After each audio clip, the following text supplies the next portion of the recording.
Shri G Krishna గారి అప్పుడు ఇప్పుడు 29వ భాగం 28/7/26 రోజు తుమ్మెద. ఎవరు ఎంతగా ఇదన్నా పూర్వీకులు అంటే ఇటీవల వరకు బతికి ఉన్న మనకు రాయలసీమ, కోస్తా, తెలంగాణ మనుషుల పేర్లు తప్ప మిగతా పేర్లన్నీ సొంపుగానే పెట్టి అర్థవంతంగానే ఉన్నాయి. స్వాతంత్రం వచ్చింది, ఇది నిజాం ప్రభువులే పేర్లు మార్చడానికి ఉపక్రమించి పట్టణ ప్రాంతాలు మరి పేటలు హవాలా పేర్లు పేర్లతో హౌలా విరాజిల్లసాగింది. ఈ మధ్య మరి మన కులంవాడి పేరు కూడా ఉండని అనే ధోరణి ప్రబలి. పైగా ఇప్పటి వాళ్ళకు స్వతంత్రం అయినప్పటి నుంచి పూర్వం దేశభక్తుల పట్ల బోలుడు అసూయ కూడా. వాళ్ళ పేరు స్మరించకపోతే ఎంతో సుఖిస్తారు కదా. వచ్చేపోయే ప్రతి ముఖ్యమంత్రి హైదరాబాద్ పైన నీకు ఇది జన్మశిక్ష అన్నట్టు తన పేరిట ఒక పేటను వెలయింపజేస్తారు. వాళ్ళకు బోలెడు మంది కాకారాయుళ్ళు ఉన్నారు. ఇది కాకారాయుళ్ళ కాదు, ఓటర్లే కాకారాయుళ్ళు అయిపోతుంది. నదులు, కొండలు వగైరాలున్న చోట వాటి పేర్లు పెడతారు. ఊళ్ళ పేర్లు ఎట్లా ఏర్పడతాయని పాణిని కాలంలో భారతదేశంలో స్థితిగతులు అనే ఆంగ్ల గ్రంథము ఆచార్య అగర్వాల్ అని లక్నో విశ్వవిద్యాలయ పండితుడు రాశారు. కానీ వాగు, వంక, చెట్టు, గుట్ట, పుట్టల బట్టి కూడా పేర్లు పెట్టవచ్చు కదా. గుట్టలను పిండిగా కొట్టేస్తున్నారు, చెట్టు నరికేస్తున్నారు, వాగులు ఊడ్చేస్తున్నారు. ఉన్నట్టుండి వీటికి హక్కుదారులు ఏర్పడుతూ ఉంటారు. వాళ్ళు ఎవరికో అమ్మి రిజిస్టర్ కూడా చేస్తారు. ఎలా సాధ్యం అసలు? అన్నిటికంటే దారుణం, ఈ రాజ్యానికి చెందిన ప్రకృతి సంపద సొంతం చేసుకుంటుంది ప్రభుత్వం. రాజ్యానికి అడవులుంటాయి, కొండలుంటాయి, భూములుంటాయి. కానీ ప్రభుత్వానికి ఎలా ఉంటాయో అర్థం కాదు. ఈ సత్యాన్ని ఏ పెద్ద న్యాయస్థానానికో విన్నవించుకుందామంటే రోష వేషాలను దిగమింగుకొని కానీ న్యాయస్థానం ఆవరణలోకి వెళ్ళటానికి వీలు కాదు. ఇంతకు ఏదో చెప్పబోయి న్యాయస్థానం వరకు వెళ్ళాను. ఆ పేర్ల జిజ్ఞాసతో ప్రారంభించాను. శేషాచలం, శ్రీశైలం, ఇంద్రకీలాద్రి, మహేంద్రగిరి, కూల్లేరు, యాదగిరిగుట్ట, వాడపల్లి. ఇది వజీరాబాద్ అయిపోయిందా? మరేమైనా అయిందా? గోస్తని, నాగావళి, వంశధార, కిన్నెరసాని, కనకపాడు, పినాకిని, అకోబిలం, వీణ, వంక, మురోయు, తొమ్మెద. ఇన్ని వందల పేర్లు అర్థాలు కూడా అర్థాలు చెప్పడానికి విశ్వవిద్యాలయ పట్టం కూడా అక్కర్లా. ఒకనాడు ఏదో సరదా పుట్టి అలా వెళ్ళి ఒక పర్యాయం గుంటూరు శేషేంద్ర శర్మను, ఇందిరాదేవిని చూద్దామని బయలుదేరి. నేను వెళ్ళేసరికి దాదాపు 20 మంది అక్కడున్నారు. 4-5 గుంపులుగా విడిపడి ఒకళ్ళ సాహిత్యం, ఒకడు సంగీతం, ఒకడు కాశీ రామాయణం, ఇట్లా హాయిగా విస్కీతో కబుర్లు గడిపేస్తారు. శర్మగారు సాహిత్యాన్ని గురించి మాట్లాడితే వినాల్సిందే. మరి మధ్యలో నేను వెళ్ళా, ఏం చెయ్యాలి? మిత్రుడు ఫోటోగ్రాఫర్ రహీం కూడా ఒక గుంపు సంగీతంలో మునిగి తేలుతారు అన్నా కదా. 3 ముసలాళ్ళు వింటున్నారు. వాళ్ళు వినగా మిగిలింది నేను వినగడు. తలబూపులు, నోరు తెరుపు వాళ్లే గుర్తుకు తీసుకో. గాయకుడు భూప్ రాగం ప్రదర్శిస్తున్నారు. అదేమి నాదం, శంకారం, ఆ పైన భైరవి రాగాన్ని కూడా అలాగే నేను ఈలోగా రహీములు ఓ సాహెబ్ కా తన్వీర్ భీంచియే అనగా అతడు మేరే పాస్ హై అని ఫోటో తీశారు. మరి ఆయన పేరు అడగలేదే. ఇందిరాదేవి కూడా నాలానే సంగీతం వింటారు. రాత్రి 10 గంటల ప్రాంతంలో బయటపడి ఇండియన్ ఎక్స్ప్రెస్కి ఆ ఫోటో పంపి రోజు 9 అని కలిశా అని కూడా రాశారు. రోజు 9 అనేది కరీంనగర్ జిల్లాలో ఒక వాగు. విశ్వనాథ గారు దాని మీద ప్రిన్సిపాల్గా పనిచేస్తున్న కాలంలో నారాయణరావు అనే గాయక న్యాయవాది జీవిత కథను నవలీకరించారు. ఆ నవల పేరు రోజు 9. నేను విన్నది రోజు 9 అదే నా నమ్మకం. ఎక్స్ప్రెస్లో వెంటనే పడి ఆ సాయంకాలం నారాయణరావు గారు ఒక విస్కీ సీతాతో నా ఇంటి ముందు సాక్షాత్కరించి జననాంతర సౌహార్దం లాంటి జరుగుతో ఇదేమిటో అంత బాగా వ్రాసేవాడివి, నా పేరు కనుక్కోలేకపోయావా, నాతో మాట్లాడకుండా వ్రాసావు ఏమిటని ప్రశ్నించారు. మా దాసరిది నా తెలంగాణ కోటి రత్నాల వీణ అన్నాడు. ఆ కోటి రత్నాలు మీ నాదమే అని నేను అనేసరికి ఆయన నివ్వడిపోయి మరీ పొగడకోయ్ అన్నారు. నారాయణరావు గారి చిన్నవాడు తల్లిదండ్రులతో ప్రయాణిస్తూ తప్పిపోయా. చిన్నప్పుడు ఎవరో సంతానం లేని దంపతులు ఆయన దగ్గరికి తీసుకొని పెంచి తీరా నారాయణరావు గారికి ఇద్దరు తండ్రులు సంప్రాప్తించారు. ఏ అదృష్టం! నా వాదశుద్ధి కలవాడు కొన్నాడు నిజాం ఉస్మాన్ అలీ ఖాన్ పెద్ద కొడుకు వద్ద ఉద్యోగం చేశారు. కొన్నాడు హైదరాబాద్ ఆకాశవాణిలో పనిచేశారు.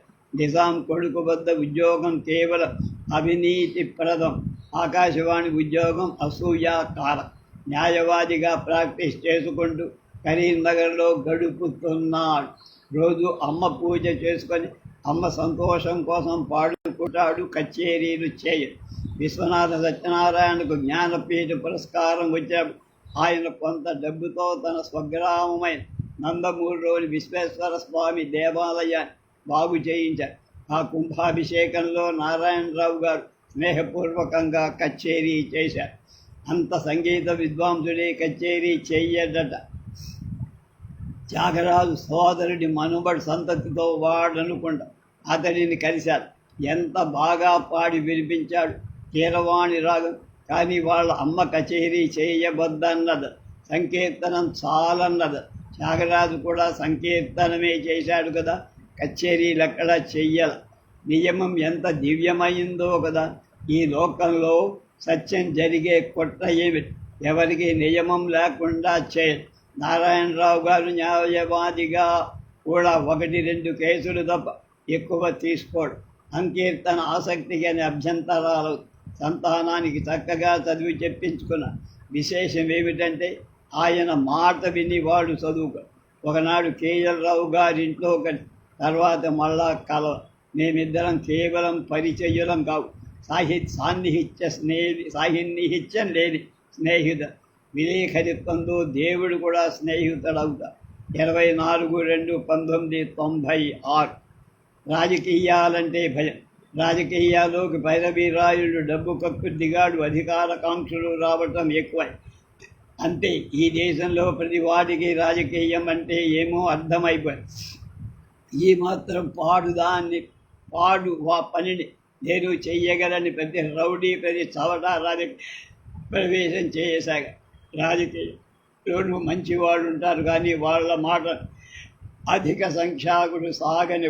పత్రికా విలేకరులకు రాజకీయాలను అవగతం చేసుకునే తీరు ఒకటి రాజకీయం వలన ప్రజలకు మేలు కలుగుతుందా, కీడు కలుగుతుందా అని మాత్రమే చూడటం విలేకరి పద్ధతి. అలాగే మంచి రాజకీయవాది అవుతే తలపెట్టిన పని వలన ప్రజలకు ఏమేమి, ఎంతెంత, ఎట్టట్లా మేలు కలుగుతుంది అని మాత్రమే చూడాలి. పోయింది అటువంటి వైఖరి, పూర్తిగా పోయి. అటువంటి సందర్భాల్లో పత్రికా విలేకరి ఏం రాయాలి?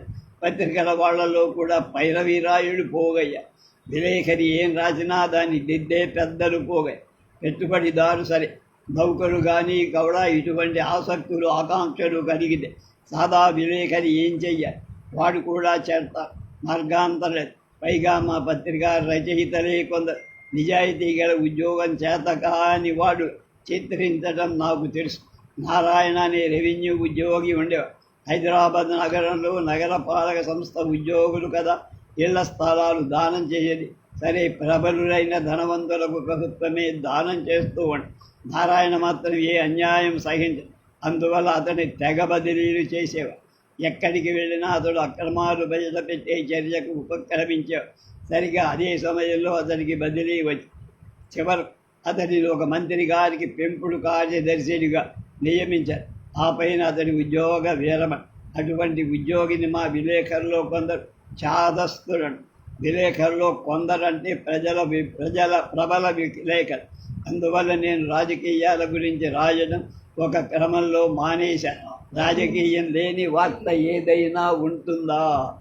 ఉదాహరణ, ఒకనాడు ఉస్మానియా ఆసుపత్రి శవాల విభాగానికి దాదాపు 20 శవాలు ఉబ్బి నీరు కారుతూ కంపు కొడుతూ శీతలీకరణ యంత్రం పనిచేయడం.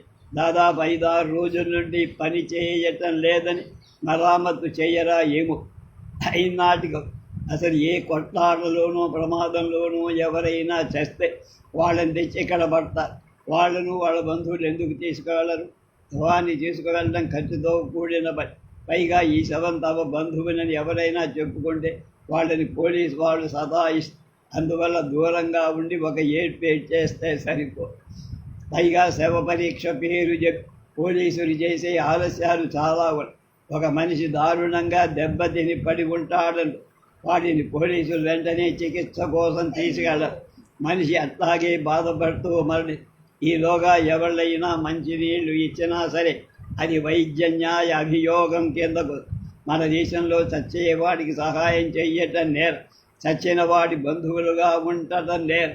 పోలీసు శాఖలో కానీ రాజకీయాల్లో కానీ మనమైనా ఉండాలి, మన వాళ్ళైనా ఉండాలి. లేకపోతే పోలీసు వాడికి చెక్కడంత 15 దినాలు ఆ శవాలను శీతలీకృత వాతావరణంలో ఉంచుతారు. ఆ పైన అధికారులు వాటిని దహనం చేస్తారు. ఈలోగా బంధువులు వచ్చి అక్కడి వాళ్ళ దయతో ఒక ఏడ్పేర్చిపోతారు. ఇంతగా శవాలు తాత్విక దృక్పథం విలేఖని చూస్తుంటే ఫోటో అయినా తీయించలే.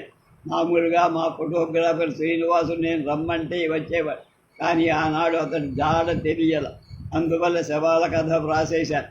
అప్పుడు అన్నారు స్నేహితుడు, నేను పురావస్తు పరిశోధకుడనంటే నవవస్తు పరిశోధకుడంటే రాజకీయాలు రాసేవాడు. నేను కొన్నేళ్ల క్రితం ఒక గొప్ప రాజుగారిని చూడటానికి శ్రీలాలాన్ని చూడటానికి వెళ్ళానన్నారు మీరు. ఒక రాజకీయ నాయకుడు మంచివాడు. వాళ్ళు ఊళ్ళో బడి కట్టించడానికి పరిసర గ్రామాల్లో ఏకపాత్రాభినయం చేశాడని వ్రాసి మిత్రుడున్న రాజకీయం తెలియని వాడినన్న మంచివాడైన రాజకీయవాదిని కలవడం కూడా పురావస్తు పరిశోధన కిందకే వస్తున్నా. పైగా ఆయన డబ్బు కోసం ఏకపాత్రాభినయం చేయడమే. ఎక్కడనో ఎట్లాగో ఒక నిధిని పట్టుకు రావాలి. కానీ రాజాగారు అంటే పిఠాపురం రాజా, రాజకీయ నాయకుడే అంటే రావి నారాయణ రెడ్డి గారు, రాజకీయ నాయకుడు అంటే రావినారాయణ. ఇంతకు విలేకరి జీవితం గడుపుతూ ఉన్నప్పటికీ విలేకరిత్వం నన్ను పఠించకుండా పోతున్నదే అనే బెంగ ప్రారంభం. ప్రత్యేక విలేకరిని కాబట్టి సరిపోయి శవాల గురించి వ్రాస్తున్నానని తెలిసి ఒక అధికారి నన్ను ఢిల్లీకి బదిలీ చేయిస్తానని ఊరటించారు. వద్దు కుయ్యో మర్రో అని బెడల వంచి తప్పుకున్నా. పత్రికలలో పునర్లేఖకులు మళ్ళీ వ్రాసేవాళ్ళని కొందరు వాడు వాళ్ళ పాదిట పడిన రచనలు దిద్దుతారు. వరుస క్రమం మార్చి రాదు.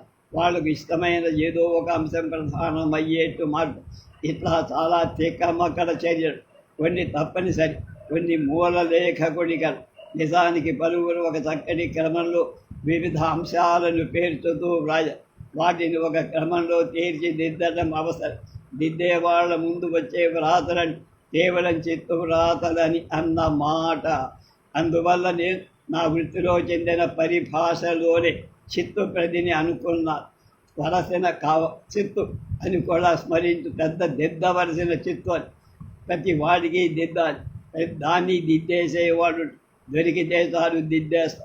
దానివల్ల ఎవరి వ్యక్తిత్వానికో దెబ్బ తగలవద్దు అనే అనుమానం కానీ వెరపు కానీ లేని వాళ్ళు.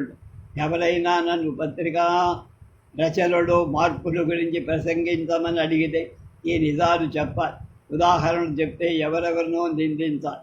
అందువల్ల ఒక్కొక్క యుగ ధర్మాన్ని మనం అనుసరించడం చేతకాకపోతే నిష్క్రమించి, అంతేగాని తప్పులు పడుతూ గడపర. అది పురాతత్వం అవుతుంది. మనలో మాట పూర్వం ఇంతే ధనము అధికారము అప్పుడు ప్రధానం. కాకపోతే అప్పుడు ఇన్ని పత్రికలు లేవు, ఇంతమంది అసంతుష్టులు. అందువలన రేపు ధృతరాష్ట్ర సిద్ధులు అనేటువంటి